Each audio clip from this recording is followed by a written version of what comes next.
Assalamualaikum teman-teman semua. Selamat datang di channel kami. Terima kasih sudah klik video ini. Jangan lupa duduk yang nyaman, karena di sini kita akan menyajikan kisah-kisah penuh emosi, pelajaran hidup, dan kejutan tak terduga. Dukung terus channel ini dengan like, komentar, subscribe, dan nyalakan loncengnya, supaya kami bisa terus menghadirkan cerita terbaik untuk kalian. Yuk, kita mulai ceritanya. Pagi di rumah kontrakan itu selalu sunyi. Suara azan subuh baru saja selesai, tapi dapur sudah hidup dengan suara minyak panas, uap nasi yang mengepul, dan aroma bawang goreng.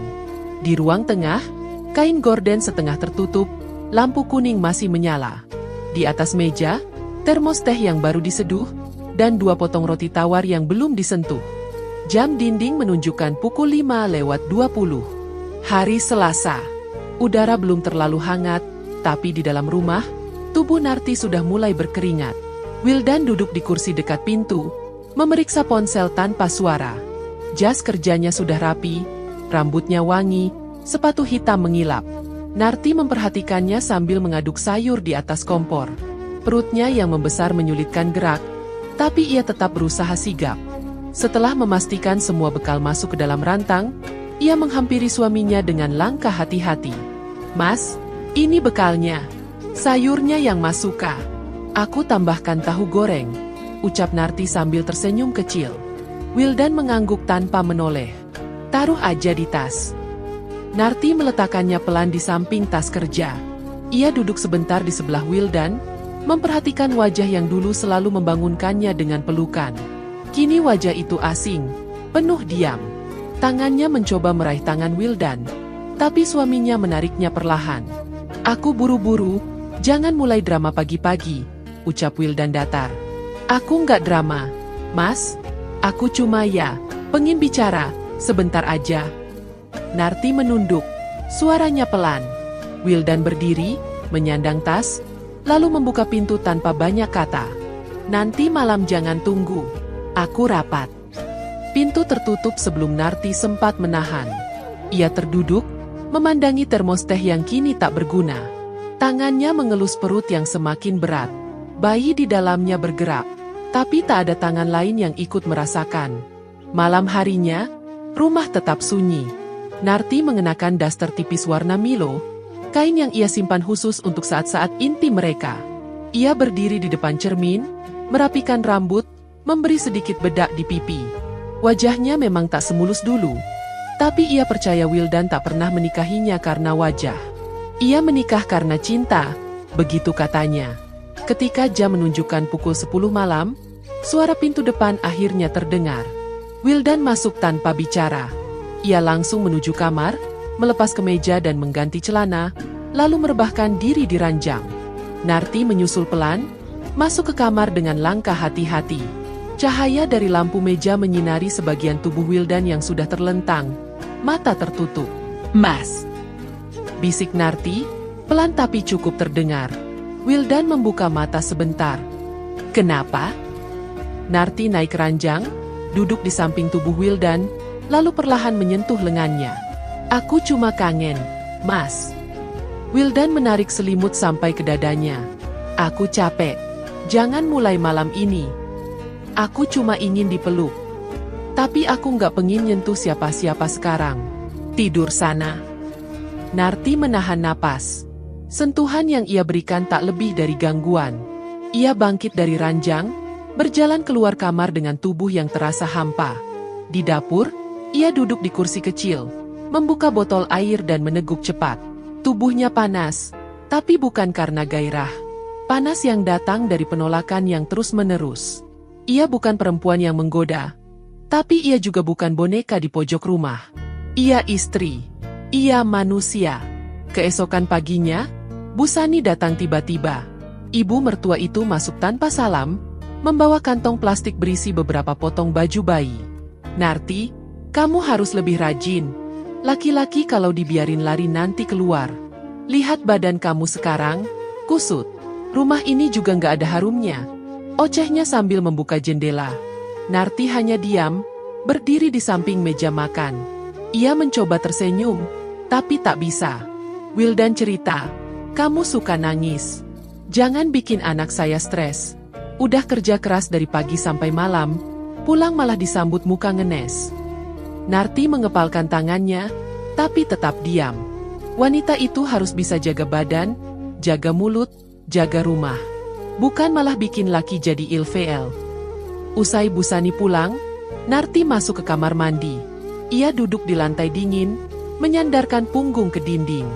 Air dari keran mengalir, tapi ia tak menyentuhnya. Matanya basah, pipinya hangat. Tangan kirinya memegang perut, tangan kanannya memegang leher. Ia menunduk, diam lama. Apa aku sudah tidak layak disentuh? Tidak pantas lagi dicintai? Pikiran itu berputar terus. Bahkan saat malam datang kembali dan rumah kembali sunyi. Wildan belum pulang. Narti berbaring di ranjang, memeluk guling dengan tubuh menyamping. Bau sabun di bantal sudah tak lagi sama. Ia menunggu sampai tertidur, tapi hatinya tetap terjaga.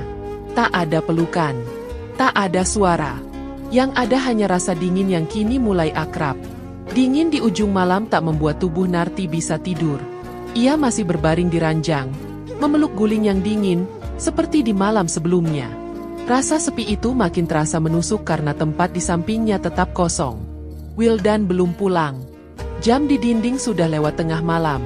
Udara makin lembab. Lampu kamar hanya 1 watt, berpendar kekuningan di langit-langit. Perutnya makin berat. Ia ingin bangun, tapi tulang belakangnya seperti terkunci.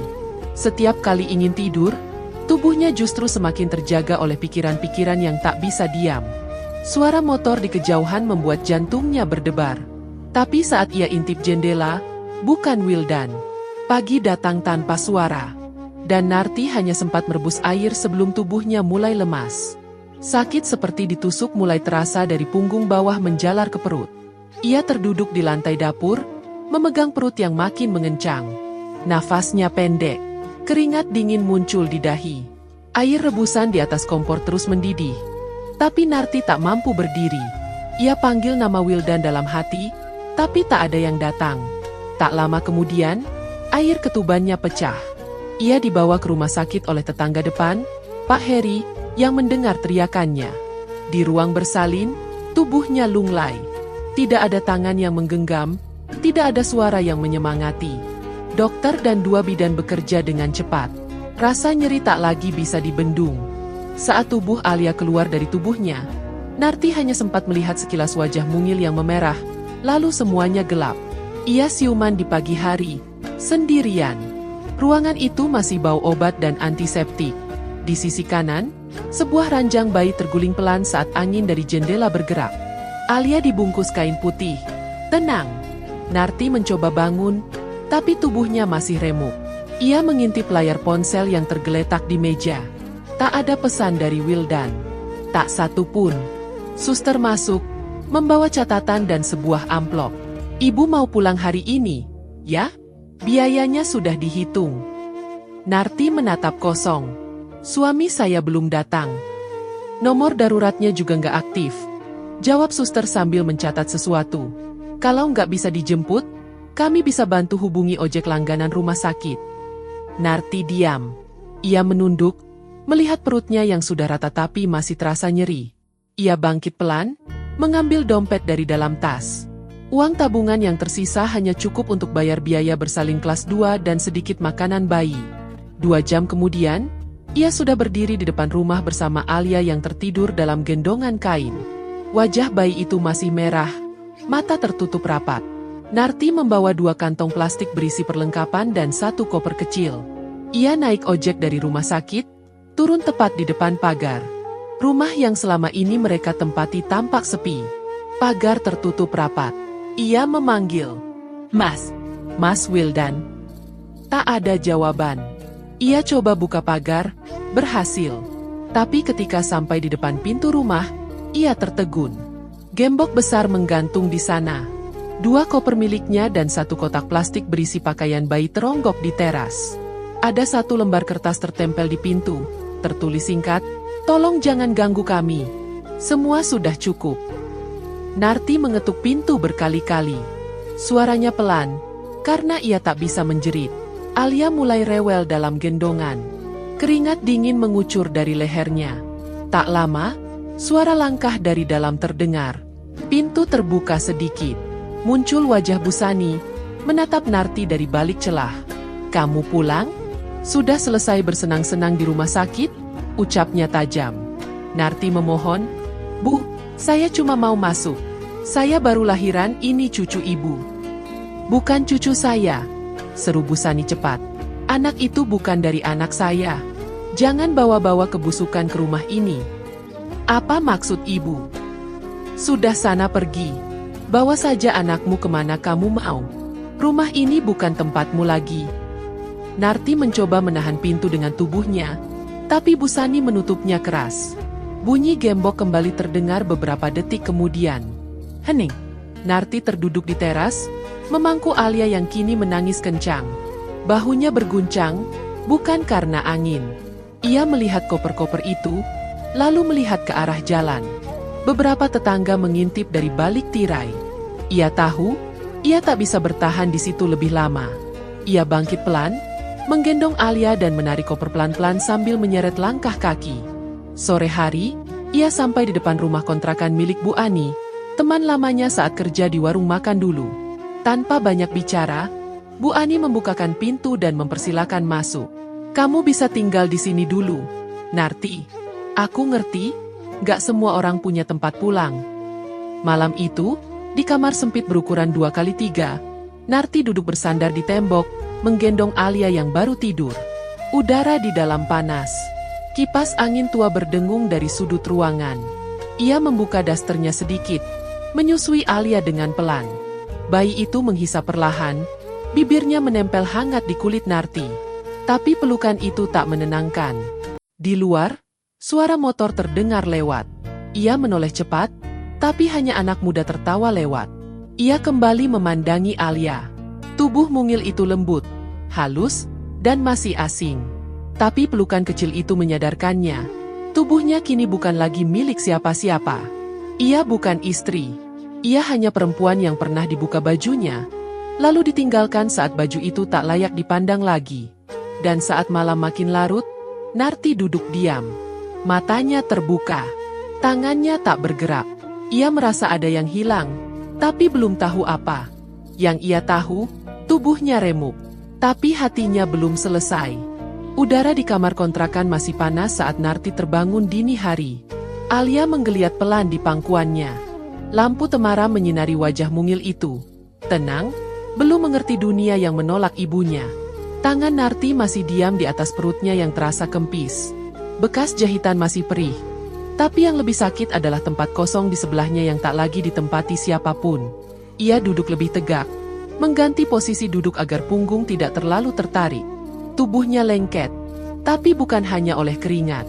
Ada rasa yang lebih melekat, lebih menyiksa.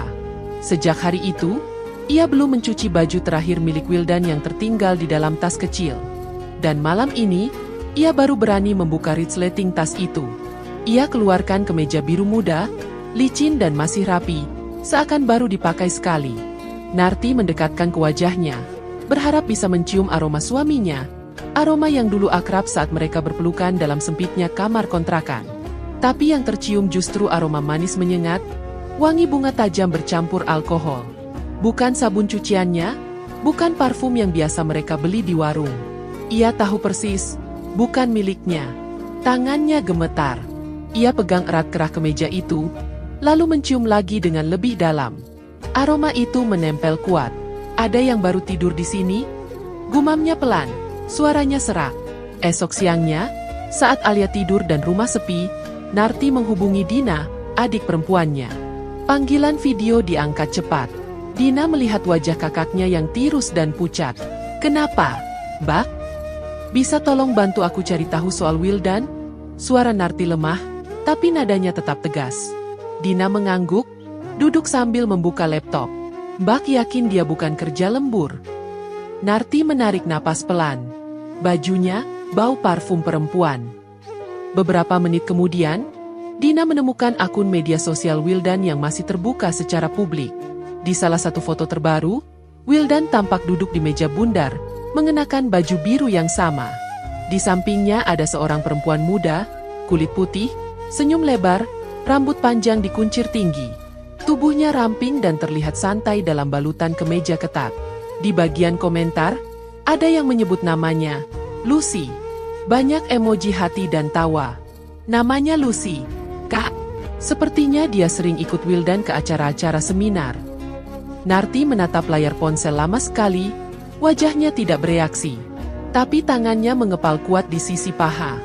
Malam itu, setelah Alia tertidur dan Bu Ani tak lagi terjaga, Narti duduk sendiri di ujung tempat tidur. Ia membuka dasternya, berdiri di depan cermin kecil di tembok. Tubuhnya berubah. Perutnya berlipat, bekas luka melintang di bawah pusarnya, dadanya berat dan mengendur. Ia menatap tubuhnya sendiri seperti orang asing. Tangannya perlahan menyentuh bagian leher, turun ke bahu, lalu ke sisi payudara yang terasa nyeri karena penuh susu. Ia menarik napas panjang, lalu mendesah pendek. Tapi tidak ada kenyamanan. Hanya jijik. Ia pakai lagi dasternya dan duduk, memandangi lantai. Jadi ini yang kau tinggalkan, Mas? Keesokan harinya, ia naik angkot ke arah tengah kota. Berbekal alamat apartemen dari media sosial Lucy, Narti turun di seberang gedung tinggi berlapis kaca. Ia berdiri lama di depan lobi. Beberapa wanita muda melintas dengan rok pendek dan aroma tubuh mahal. Satpam di depan memandangi Narti dengan curiga saat ia mendekat. Saya mau ke unit 12B. Ada suami saya di atas. Katanya, wajahnya tenang. Satpam memegang HT, berbicara sebentar, lalu menatap Narti. Nama ibu siapa? Narti. Istri sahnya Wildan Prasetya. Satpam diam. Beberapa detik kemudian, ia berdiri dan memanggil dua rekan lainnya. Narti mulai merasa dingin di telapak kaki. Dua satpam perempuan mendekat dan memintanya pergi dengan alasan keamanan gedung. Ibu tidak terdaftar sebagai penghuni, dan tidak punya akses ke atas. Jelas mereka. Saya cuma mau ketemu suami saya. Tolong sampaikan. Ibu, kami minta tolong pergi. Jangan bikin keributan. Narti ditarik menjauh oleh satu satpam perempuan. Tangannya mencoba bertahan, tapi mereka lebih kuat. Beberapa pejalan kaki melihat, tapi tak ada yang menghampiri. Ia dilepas di ujung trotoar. Ia duduk di situ. Kemeja biru di pangkuannya. Keringat dingin di kening. Sinar matahari membuat matanya pedih. Tapi ia tetap di sana. Memandang gedung tinggi itu, menunggu, berharap Wildan turun, atau Lucy keluar. Tapi sampai sore menjelang, tak satu pun wajah yang ia kenal muncul. Sore itu, tubuhnya kembali ke rumah kontrakan dengan langkah berat. Alia menangis saat digendong Bu Ani. Narti langsung memeluknya. Ia menciumnya lama sekali. Lalu masuk ke kamar, menutup pintu, dan berdiri di depan cermin. Daster yang ia kenakan basah di bagian dada karena susu yang keluar sendiri. Ia membuka kancing dasternya, menyusui Alia sambil menatap wajahnya sendiri. Aku nggak cantik. Aku nggak langsing. Aku cuma ibu dari anak yang tak pernah kau akui. Tangan Narti gemetar saat mengelus rambut Alia. Tubuh bayi itu hangat, kecil, dan menggantung di pelukannya. Tapi tubuh Narti tidak lagi terasa miliknya sendiri. Ia merasa seperti kulit yang dibuang. Seperti tubuh yang pernah disentuh tapi tak lagi diinginkan. Dan di dalam dada, sesuatu mulai tumbuh. Bukan kesedihan, bukan marah, tapi rasa yang lebih panas, lebih tajam, lebih lama tertanam. Baju kemeja itu masih terlipat di pojok lemari. Aroma parfumnya memudar, tapi Narti belum sanggup membuangnya. Tangannya beberapa kali ingin melempar, tapi selalu kembali memeluk Alia yang kini mulai sering menangis di malam hari. Saat suara tangisan itu reda dan tubuh mungil di pelukannya mulai terlelap, pintu depan terdengar diketuk 3 kali. Lalu hening. Suara ketukan itu tidak keras, tapi cukup jelas untuk membangunkan rasa takut yang selama ini ia tahan. Narti bangkit dengan tubuh masih lelah. Ia menyusui Alia sambil mendekat ke pintu, mengintip lewat celah jendela. Tubuhnya langsung kaku. Di luar berdiri seorang wanita muda, postur tinggi, rambut panjang dibiarkan jatuh lurus ke bahu. Bibirnya merah terang, alis rapi, dan dadanya sedikit terbuka dari belahan baju yang memang sengaja dirancang untuk memperlihatkan apa yang ingin dipamerkan. Senyumnya terlihat sabar, tapi tajam. Dan di belakangnya, lebih jauh, berdiri Wildan. Narti membuka pintu perlahan. Tubuhnya masih mengenakan daster yang lembab karena peluh. Rambutnya diikat seadanya. Alia tertidur di gendongan. Lucy tersenyum lebar. "Halo, Narti. Maaf ya, datang tiba-tiba." Narti menatap diam. Tidak mengangguk, tidak menjawab. Pandangannya jatuh ke arah dada Lucy yang sengaja didorong sedikit ke depan setiap kali ia bicara. Tapi Narti tetap berdiri, tidak bergeser. "Aku kesini baik-baik," lanjut Lucy. "Aku cuma mau jelaskan beberapa hal supaya kamu nggak salah paham." Wildan tetap diam di belakang. Tidak mendekat, tidak menyela. Lucy menatap bayi yang tertidur di dada Narti. "Lucu ya, anaknya. Sayang, mirip siapa ya?" Narti masih diam. Lucy lalu menyentuh kepala Alia dengan satu jari. Ringan, tapi menusuk. Tapi kasihan lahir dari situasi yang gak jelas. Orang tuanya belum selesai urusannya, tapi sudah minta pengakuan. Narti menarik tubuh Alia sedikit ke dalam dekapannya. Tangannya mengunci lebih erat. "Ada maksud apa datang ke sini?" Lucy menghela napas, lalu melipat tangannya di depan dada. "Aku cuma ingin kamu tahu, Wildan itu bukan laki-laki yang bisa hidup dengan beban. Dia butuh ketenangan, bukan rengekan. Dia butuh pelukan, bukan tekanan. Dan kamu tahu itu." Narti menoleh ke arah Wildan. "Itu betul, Mas." Wildan mengangkat bahu. "Aku nggak pengin ribut. Jadi kamu suruh dia datang?" Wildan tak menjawab. Lucy tertawa kecil. "Aku yang inisiatif. Aku pikir kamu pasti lelah digantung, Narti. Jadi aku bantu kamu lepas." "Aku nggak digantung. Aku dibuang." Lucy mengangkat alis. "Itu kamu yang merasa begitu." Narti menahan napas. Ia sadar, tubuhnya mulai bergetar, bukan karena dingin, tapi karena darah di dalamnya seperti sedang naik pelan-pelan ke kepala. Ia masih berdiri tenang, tapi hatinya mulai teriak. "Apa kamu tahu rasanya melahirkan sendirian, Lucy? Menyusui di kamar sempit, badan belum sembuh, tapi nggak tahu siapa yang harus dimintai tolong." "Aku juga capek kerja," jawab Lucy ringan. "Capek jadi tempat curhat Wildan soal kamu yang selalu nyusahin. Aku sabar." "Jadi kamu bangga ngambil suami orang?" Lucy tersenyum tipis. "Aku cuma merawat yang kamu biarkan rusak." Narti menunduk sebentar, mencium ubun-ubun Alia yang masih tidur. Lalu ia menatap Lucy lama. "Kamu cantik, Lucy. Wangi. Tubuh kamu ramping, kulit kamu mulus. Tapi kamu tahu apa yang kamu curi?" "Aku nggak nyuri. Aku cuma hadir waktu kamu udah hilang arah." Narti melangkah satu kali ke depan. Jarak mereka tinggal setengah lengan. Nafas mereka hampir bersentuhan. "Lain kali, jangan sentuh anakku. Tanganku memang belum kuat untuk menampar, tapi aku belum lupa caranya." Lucy mendongak sedikit, seperti mengejek, lalu tersenyum. "Wildan, kita pergi." Wildan menatap Narti sekilas. Tatapannya kosong. Tak ada rasa bersalah. Tak ada marah. Hanya dingin. Ia membalik badan, mengikuti Lucy. Dan dalam sekejap, langkah kaki mereka menjauh. Pintu ditutup pelan. Tapi di dalam, tubuh Narti roboh ke lantai. Ia menangis tanpa suara, memeluk Alia yang kini mulai terbangun. Tangannya gemetar saat menyusui. Bibirnya basah oleh keringat dan air mata. Malamnya, tubuh Narti menggigil. Ia baringkan Alia di kasur kecil yang dibuat dari tumpukan bantal. Ia sendiri duduk di pojok ranjang, memeluk lutut, mengenakan daster panjang yang basah karena rembesan susu dan peluh. Pandangannya kosong menatap dinding, tapi pikirannya penuh. Di dalam tubuhnya ada sesuatu yang belum bisa dilepaskan. Bukan hanya rasa malu, bukan cuma amarah, tapi seperti keinginan untuk membalas, untuk membuat mereka tahu bahwa ia masih ada. Dan malam itu, ia tidur tanpa memejam. Bayi di sampingnya menggerakkan tangan kecil. Tapi Narti hanya menatap langit-langit kamar sempit. Dengan dada yang penuh, bukan oleh susu, tapi oleh sesuatu yang makin hari makin panas. Tubuh Narti masih basah oleh keringat saat terbangun. Ranjang sempit itu berdecit ketika ia berbalik, mencari posisi untuk kembali tidur. Tapi matanya menatap langit-langit terlalu lama. Nafasnya belum stabil. Pikirannya tidak tenang. Di dalam pikirannya masih tergambar punggung Lucy saat berjalan keluar kontrakan, pinggulnya berayun ringan, senyumnya masih menempel seperti racun di wajah Wildan.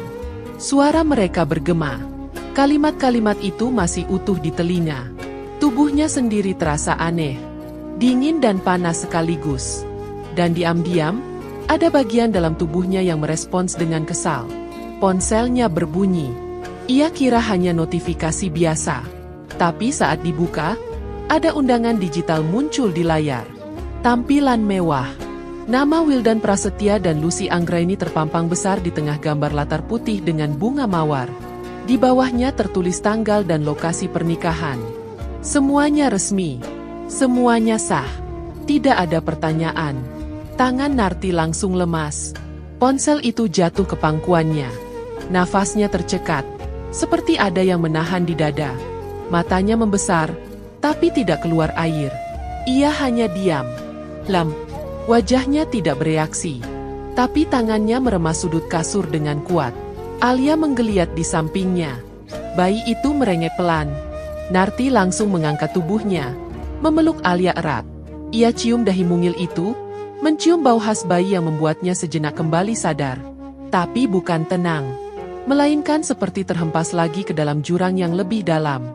Ia memandangi wajah putrinya, lalu memejamkan mata. "Maaf, nak," gumamnya pelan. "Ibumu nggak tahu caranya bahagia? Tapi ibu juga nggak mau kamu tumbuh di atas kehinaan." Bayangan wajah Wildan muncul dalam pikirannya. Laki-laki yang dulu mencium pundaknya tiap subuh. Yang dulu membelai rambutnya saat Narti lelah, lalu menyusup di balik tubuhnya dengan gerakan yang ia hafal. Ia masih ingat cara Wildan menggenggam pinggangnya dari belakang, saat mereka masak bareng, lalu menariknya ke ranjang. Ia masih bisa ingat desahan suaminya, tangan yang menelusup masuk ke balik daster, dan bisikan bahwa Narti adalah satu-satunya. Tapi kini, tangan itu bukan untuknya. Dada yang dulu dikecup kini dicium wanita lain. Suara rintihannya digantikan dengan suara Lucy yang mungkin lebih muda, lebih bersih, lebih segar. Ranjang yang dulu mereka pakai mungkin kini juga dipakai Lucy. Bantal yang dulu diwarnai nafas mereka berdua, kini menjadi alas dari tubuh yang bukan miliknya lagi. Ia masuk ke kamar mandi. Lampu kuning membuat cermin terlihat buram. Narti berdiri lama di depan bayangan dirinya. Daster lusuh yang ia kenakan basah di dada karena rembesan ASI. Rambutnya kusut, matanya sayu. Ia menatap wajah itu. Wajah perempuan yang dulu dibanggakan. Yang dulu dibuka bajunya dengan penuh cinta. Sekarang, hanya tinggal kulit yang ditinggalkan. Ia menyalakan keran. Mengguyur wajah dengan air dingin. Tapi panas di dalam dada tidak berkurang. Ia duduk di lantai kamar mandi, membiarkan punggungnya bersandar di dinding. Tangannya menutup wajah. Bibirnya gemetar. "Kalau kalian bisa bahagia setelah menyakiti, aku bukan manusia," katanya pelan, hampir seperti bicara sendiri. Tiba-tiba, pintu kamar mandi diketuk dari luar. Suara Bu Ani terdengar samar. "Narti, kamu nggak apa-apa?" Narti mengatur nafas. "Iya, Bu. Sebentar lagi keluar." Setelah mengelap wajahnya, ia berdiri pelan dan kembali ke kamar. Alia masih tidur. Ia duduk di sisi kasur, membuka kembali ponsel, lalu menatap undangan itu lama sekali. Ia baca ulang nama-nama itu. Wildan, Lucy. Dua nama yang pernah ia kenal sebagai sahabat, pasangan, lalu pengkhianat. Tiba-tiba, pikirannya memutar ulang satu malam yang masih membekas. Malam terakhir sebelum Wildan berubah. Saat ia masih disentuh. Saat ia masih diminta berbaring pelan, saat tubuhnya masih dianggap tempat kembali. Ia ingat bagaimana Wildan menciumi lehernya, meraba setiap lekuk tubuhnya seperti mencari tempat aman. Tapi malam itu juga terakhir kalinya ia merasa hidup sebagai perempuan. Dan kini, tubuh itu telah dipilih untuk dinikahi. Lucy, perempuan yang kini menggantikan semua sentuhan itu. "Aku nggak akan diam," bisik Narti. Suaranya dalam, tidak lantang, tapi jelas. Tangannya menekan layar, mematikan undangan itu. Ia bangkit, menatap cermin kecil di atas lemari, menarik napas panjang. Tidak ada air mata, tapi seluruh tubuhnya terasa seperti dikunci oleh satu tekad. Ia tahu, ini belum selesai. Wajahnya tetap menatap pantulan di cermin, meski matanya sudah lelah. Hidungnya masih bisa mencium sisa sabun murah dari tubuhnya sendiri, tapi rasa amis dari ember di kakinya jauh lebih menusuk. Tangannya masih gemetar, namun tetap menggenggam gagang ember dengan erat. Air got yang ia kumpulkan sejak 2 malam lalu dari selokan belakang kontrakan tak berubah warna, gelap, kental, dan bau. Setiap kali ia membuka tutupnya, ia nyaris muntah. Tapi bau itu kini justru memberi ketenangan. Seperti ia sedang memegang sesuatu yang adil, sesuatu yang layak. Narti berdiri pelan, mengikat daster panjangnya ke lutut. Ia kenakan celemek catering pinjaman dari Buruk Mi, tetangga kontrakan yang kerja paruh waktu sebagai penyaji tamu. Nama Narti tidak ada di daftar tim catering, tapi celemek itu cukup untuk membuatnya masuk ke gedung. Ia tahu siapa yang mengurus pernikahan Wildan dan Lucy. Ia tahu vendor apa, gedung mana, bahkan jam akad. Ia menatap ember itu lama, lalu menutupnya rapat. Aku nggak datang buat rusuh. Aku datang buat seimbangin rasa. Gumamnya pelan, hampir tak bersuara. Di luar, udara siang menyengat. Ia berjalan sambil membawa ember di dalam karung jinjing. Beberapa orang di sekitar gedung pesta tidak memperhatikannya. Ia menunduk, masuk melewati pintu belakang bersama kerumunan petugas catering. Di tangga darurat, ia berhenti sebentar, mengatur napas. Daster dalamnya mulai basah oleh keringat. Bra yang ia kenakan sudah lusuh, kancingnya mengendur, tapi cukup menahan bentuk dada yang masih penuh karena menyusui. Setiap langkahnya terasa berat, tapi justru membuatnya lebih yakin. Di balik tirai besar yang menutupi sisi dalam aula, ia berdiri mematung. Beberapa pelayan mondar-mandir membawa nampan berisi minuman. Musik dari speaker terdengar lembut, dan beberapa tamu tampak sudah duduk. Narti mengintip lewat celah gorden. Di tengah panggung kecil, Wildan berdiri mengenakan setelan jas putih gading. Rambutnya disisir rapi, dandanannya bersih. Di sebelahnya, Lucy berdiri dengan gaun pengantin putih yang sangat pas di tubuh. Bagian dadanya terbuka lebar, dan bagian bawah gaun menekan pinggulnya yang bulat. Gaun itu mengilap, wajahnya bercahaya oleh riasan tebal. Saat Lucy menoleh sedikit, Narti bisa melihat kalung kecil melingkar di lehernya. Kalung itu dulu miliknya. Hadiah ulang tahun pernikahan kedua. Wildan memberikannya setelah 1 malam penuh pelukan dan ciuman yang panjang. Kini, kalung itu tergantung di dada wanita lain, dekat dada yang mungkin kini lebih sering dicium Wildan daripada dirinya dulu. Penghulu naik ke atas panggung. Semua tamu berdiri. Musik berhenti. Hanya suara mikrofon yang terdengar. Narti mendekap karung yang berisi ember di balik gorden. Detak jantungnya tidak berdebar, justru diam. Tapi keringat di punggungnya makin banyak. Tangannya mulai licin. Ia tahu, saat ini hanya perlu 1 langkah. 1 ayunan. 1 siraman. Ketika penghulu menyebut nama Wildan dan mengucapkan ijab dengan suara tenang, Narti menggigit bibirnya sendiri. Rasa asin mulai terasa. Lalu penghulu menyebut kata, sah. Semua orang bersorak. Musik kembali menyala. Tamu bertepuk tangan. Dan saat itu, Narti menarik napas panjang, membuka gorden sedikit, melangkah 1 kali ke dalam aula. Tidak ada yang memperhatikan. Ia berjalan pelan menuju sisi panggung, tepat saat Wildan mencium kening Lucy. Tangan kirinya membuka karung, tangan kanannya mengangkat ember. Tanpa aba-aba, tanpa teriakan, ia melemparkan isi ember ke arah pasangan pengantin itu. Cairan hitam kotor itu menghantam tubuh Lucy lebih dulu. Gaun putihnya langsung berubah warna. Sebagian cipratan mengenai dada Wildan dan rambutnya. Lucy menjerit. Para tamu kaget. Musik terhenti. Mikrofon jatuh. Lucy memegangi gaunnya yang kini bau busuk dan lengket. Matanya memerah. Wildan berdiri terpaku, mencoba membersihkan bajunya yang terkena. Tapi bau itu menyebar cepat ke seluruh aula. Beberapa tamu langsung menjauh. Seorang wanita tua pingsan di tempat duduknya. Narti berdiri tegap. Ember kosong masih di tangannya.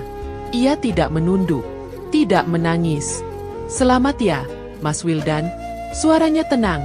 Itu hadiah pernikahan dari mantan istrimu. Buat kamu dan perempuan yang dulu pernah bilang sahabat. Beberapa tamu mulai mengenali wajah Narti. Bisik-bisik terdengar. Tapi tidak ada yang maju. Semua hanya menatap. Termasuk Wildan, yang matanya kini menatap tajam ke arah Narti. Tapi tak bicara. Narti berbalik. Melangkah pelan menuju pintu keluar tanpa memedulikan sorakan. Ember kosong masih ia bawa. Tubuhnya basah oleh keringat dan sedikit cipratan air got yang memantul kembali. Tapi langkahnya ringan. Tidak terburu-buru. Ia keluar dari aula. Sinar matahari menyambut wajahnya yang tetap tenang. Tapi di dalam dadanya, panas itu belum turun. Belum. Langkah Narti menjauh dari aula masih meninggalkan bekas di lantai keramik yang licin. Jejak cairan kotor dari ember yang sudah kosong mengering perlahan, meninggalkan garis lengket di sepanjang lorong belakang gedung. Tapi yang lebih lengket dari itu adalah tatapan puluhan pasang mata yang mengikuti kepergiannya. Ia tahu ia tak diusir, tapi juga tak diterima. Tapi ia tidak butuh sambutan atau izin.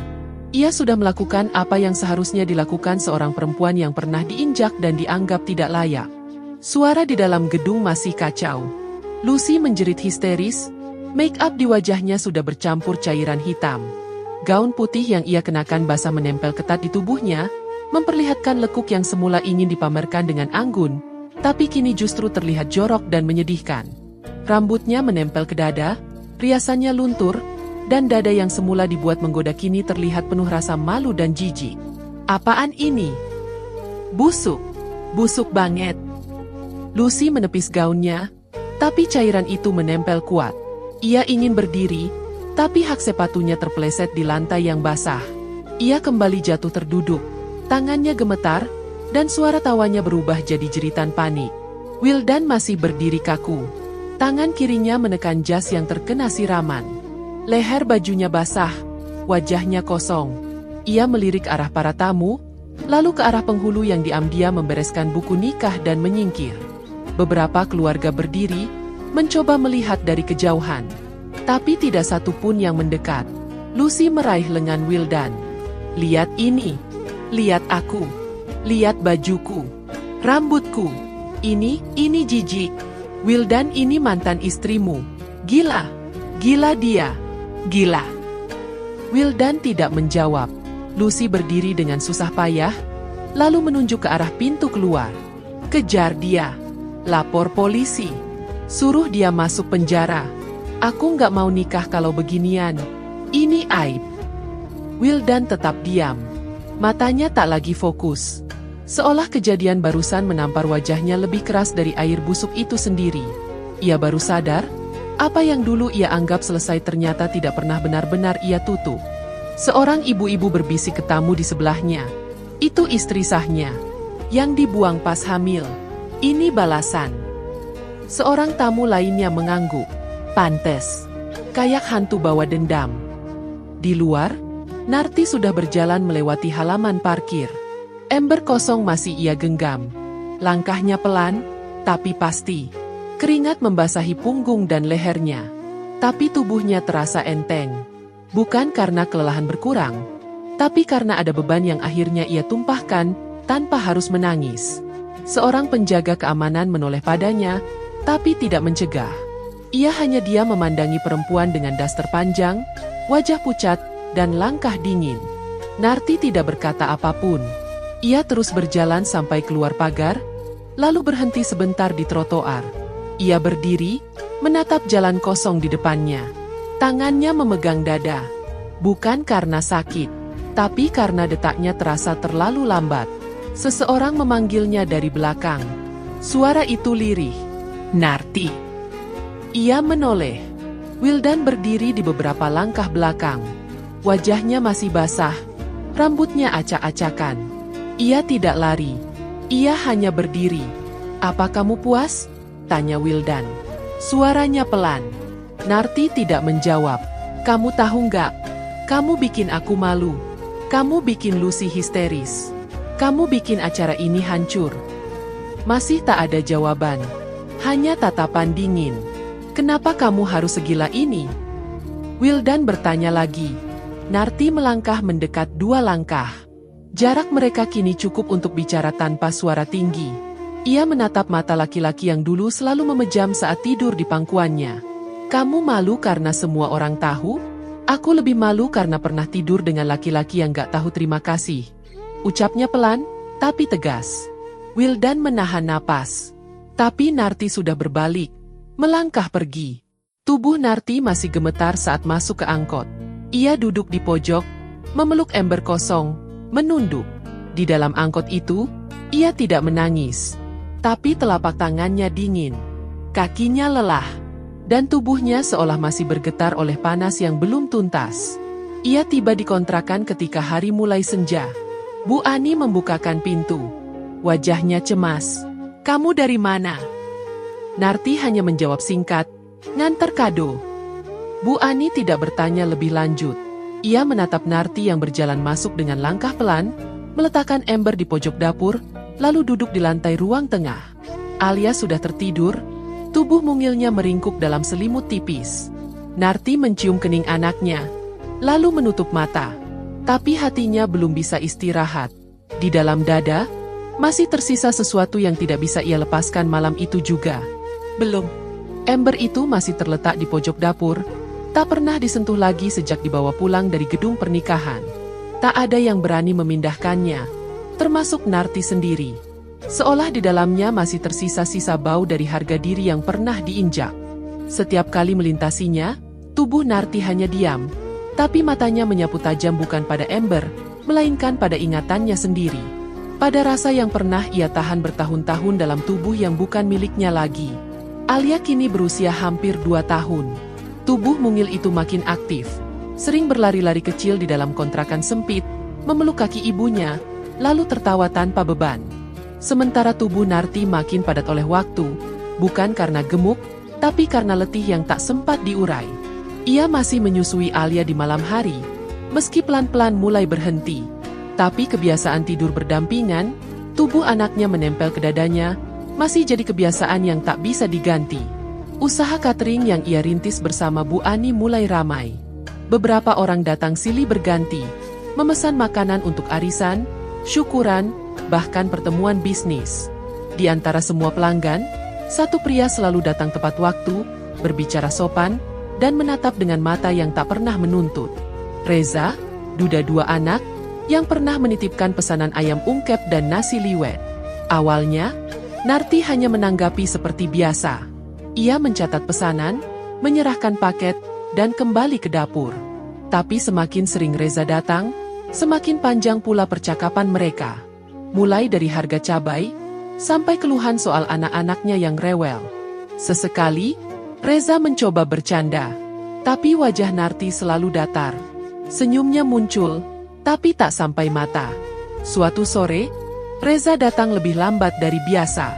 Hujan baru saja reda, dan tubuh Narti masih basah oleh keringat setelah memasak sejak pagi.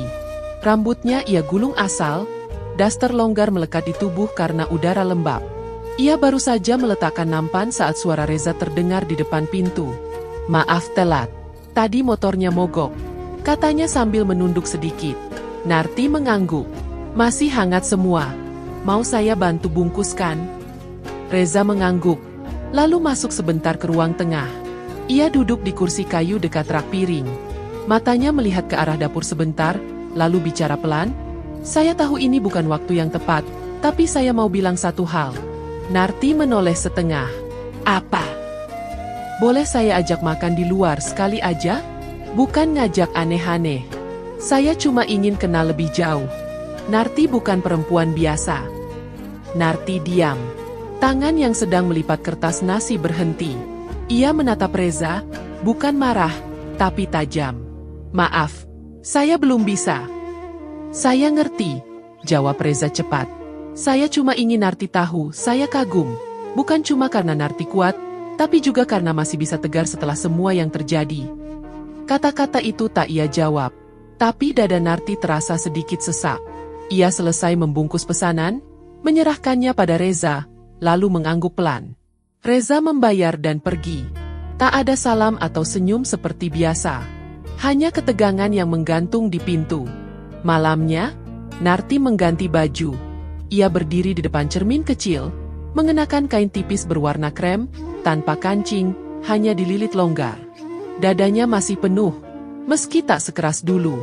Ia memperhatikan bagian lehernya, lalu turun ke bawah. Bekas-bekas lama masih ada. Guratan di perut, lipatan di paha, kulit yang mengendur. Ia menyentuh pelan bagian bawah perutnya, lalu menarik napas panjang.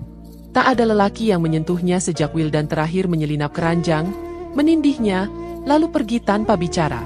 Tak ada bibir yang menyentuh lehernya, tak ada tangan yang menyeka keringatnya, tak ada desah yang membuat tubuhnya merasa milik sendiri. Tapi justru karena itu, ia merasa tenang. Tak ada yang menuntut, tak ada yang memegang paksa, tak ada yang menyuruhnya terbuka, tapi lalu meninggalkannya dengan dada terbuka dan air mata yang ia telan sendiri. Alia menggeliat dalam tidur. Narti segera mengenakan daster, lalu naik ranjang, memeluk tubuh kecil itu dari belakang. Aroma bayi yang mulai bercampur peluh tetap membuatnya nyaman. Ia menarik napas di leher anaknya, lalu memejamkan mata. Tubuhnya memang pernah disusupi, pernah dimiliki, pernah dihargai dengan cara paling rendah. Tapi sekarang, ia ingin merasa cukup hanya dengan dirinya. Ia belum ingin disentuh lagi, belum ingin terbuka lagi, belum ingin merasa indah hanya karena dinilai oleh mata lelaki. Saat malam semakin larut, suara angin di luar membuat jendela bergeser sedikit. Narti tetap diam, tapi batinnya berdesir.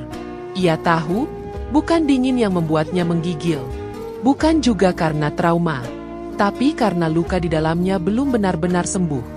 Dan tak ada pelukan lelaki manapun yang bisa menyembuhkan luka yang dibuat oleh lelaki sebelumnya. Alia baru saja tertidur di pelukan Narti. Tubuh kecil itu masih suka mencari posisi paling nyaman, menyelipkan tangan ke dalam daster ibunya, menempel seperti dulu ketika masih menyusu. Walau kini sudah tak menyusu lagi, kebiasaan itu belum hilang. Narti tidak pernah menolak. Pelukan itu satu-satunya yang tak pernah membuat tubuhnya merasa diminta untuk dibayar balik. Tidak menuntut untuk indah, tidak menagih untuk membuka, dan tidak pernah meninggalkan bekas seperti sentuhan laki-laki lain sebelumnya. Sore itu mendung. Angin membuat tirai jendela bergerak pelan, dan suara dari luar hanya sepatu anak-anak yang lewat sambil berlari. Narti masih duduk di atas kasur ketika terdengar suara ketukan di pintu depan. 3 kali. Tidak keras, tapi cukup untuk membuatnya menahan napas. Ia turun dari ranjang pelan-pelan, meletakkan Alia di sisi bantal, lalu merapikan rambut dan dasternya seadanya. Langkahnya tak terburu-buru, tapi degup di dalam dada seperti dihentak pelan. Pintu dibuka setengah. Di luar berdiri Wildan. Tubuhnya jauh lebih kurus dari terakhir kali terlihat. Pipinya cekung, kulitnya pucat, matanya merah. Ia tidak membawa apapun selain satu tas kecil dan botol minum di tangan. Nafasnya pendek. Mungkin sudah berdiri lama di depan pagar. Aku cuma mau lihat Alia. Suara Wildan bergetar. Matanya seperti menahan isak, tapi tubuhnya berdiri tegak, walau terlihat rapuh. Narti menatapnya lama. Ia tidak langsung bicara, tidak juga marah. Wajahnya datar. Pandangannya tidak menghakimi, tapi tidak juga memaafkan. Duduk aja di situ, ucapnya tenang, lalu menutup pintu kembali. Wildan terduduk di kursi kecil di depan rumah. Tangannya menggenggam lututnya sendiri. Nafasnya mulai terdengar berat, tapi ia tak masuk. Narti kembali ke dalam, menggendong Alia yang masih tertidur, lalu membawanya keluar dan berdiri di depan pintu. Ia tak bicara, hanya menunjukkan wajah Alia yang makin mirip dengan Wildan. Wildan menatap anaknya lama. Air matanya mengalir pelan, tidak histeris, tapi terasa dalam. Ia mencoba tersenyum, tapi gagal. Cantik, kayak kamu waktu pertama kali aku lihat di pasar. Dulu, gumamnya. Narti tidak menjawab. Aku salah, lanjut Wildan, suaranya makin lirih. Aku pikir aku cari yang segar, yang baru, tapi ternyata bukan itu yang kupikir selama ini. Narti tetap diam. Wildan mengusap wajahnya. Aku kehilangan semuanya. Nart bisnis, teman, keluarga, Lucy, semua pergi. Cuma kamu yang tetap tegak. Narti menunduk sedikit, membetulkan posisi gendongannya pada Alia. Lalu ia menatap Wildan, tajam, tapi tidak keras. Kalau aku tetap tegak, itu bukan karena kamu pantas aku perjuangkan, tapi karena aku sudah selesai jadi perempuan yang digantung. Wildan memejamkan mata. Aku nggak mau kamu masuk, bukan karena aku benci, tapi karena rumah ini nggak punya tempat untuk penyesalan yang datang belakangan. Wildan menangis pelan, tapi ia tidak membantah. Ia hanya mengangguk. Narti lalu mundur satu langkah. Sudah lihat Alia. Sekarang kamu bisa pergi. Wildan menahan napas panjang. Ia berdiri pelan. Menatap Narti sekali lagi, lalu menoleh ke arah Alia. Maaf, ucapnya. Lalu berjalan pergi. Pelan. Narti tidak menutup pintu langsung. Ia berdiri mematung.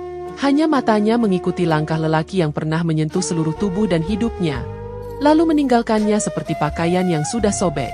Kini, lelaki itu berjalan dengan tubuh sendiri, membawa luka yang tak pernah ia hiraukan saat masih punya segalanya. Pintu ditutup perlahan. Narti masuk, meletakkan Alia di atas kasur.